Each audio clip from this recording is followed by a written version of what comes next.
Good evening, everybody. It's Valerie Ling coming to you live from Queensland. It's a bit rainy where I am. I've been part of a 4-day thing called a retreat, but let me tell you that that is a misleading term. It is anything but a retreat because this was more like a working bee on steroids. And what it is, it's 4 days with other psychologists around Australia, really just collaborating and working through our list of things that we need to get done. In the course of this 4-day long stint that we've done, I found myself really starting to think about how do you actually sustain this sort of pace when you're doing things that you really believe in, probably in a role that you're highly engaged in, and you don't actually really have the opportunity to do some of the self-care things that you might like to do.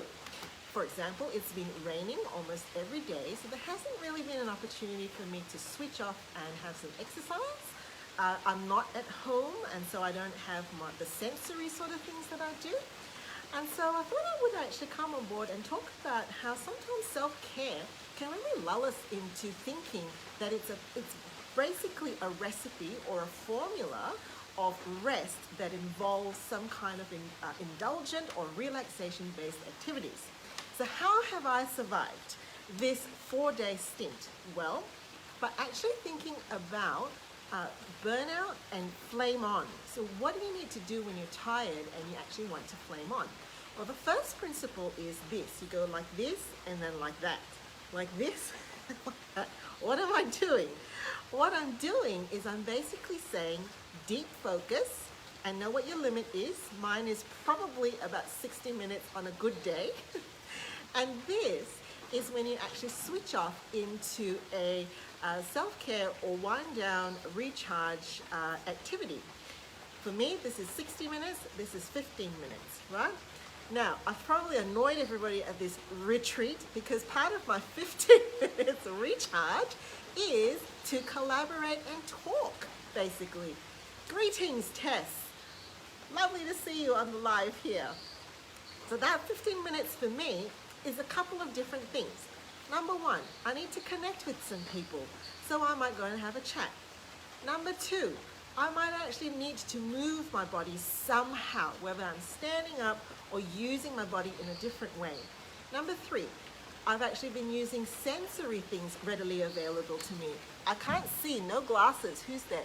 Hey, Shireen, nice to see you. Sensory activities. I actually treated myself at the airport to these fantastic new earphones, and I've just been feasting on different music. What else have I been doing? Using my brain in another way for a short period of time. Tapping into my creative space. I actually did some online shopping as well. So I just wanted to talk to you about sometimes we can think that we actually need to go the other way, which is to go self-care, work. Self-care, work. And that's because we might actually be thinking that we might be afraid that if we don't do this much of self-care, we're not going to be able to do a lot of work. And so what we think we're doing is we go this way 90 minutes, and then this way 20 minutes. This way 90 minutes, this way 20 minutes, right? In effect, what that does though is it interrupts flow and focus. And you also don't get a chance to see how much stamina you can actually have when you're switched on in deep focus and really meaningful activities. So the last thing I want to say is, flame on really means that you really need to know what your high meaning activities are. Prioritize them.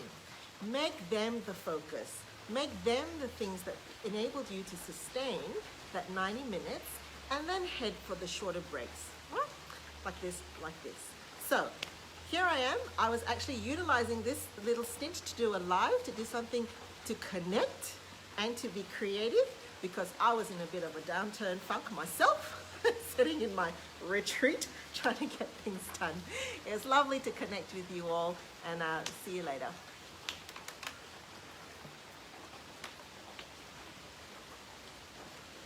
Oh, I haven't pressed the finish button.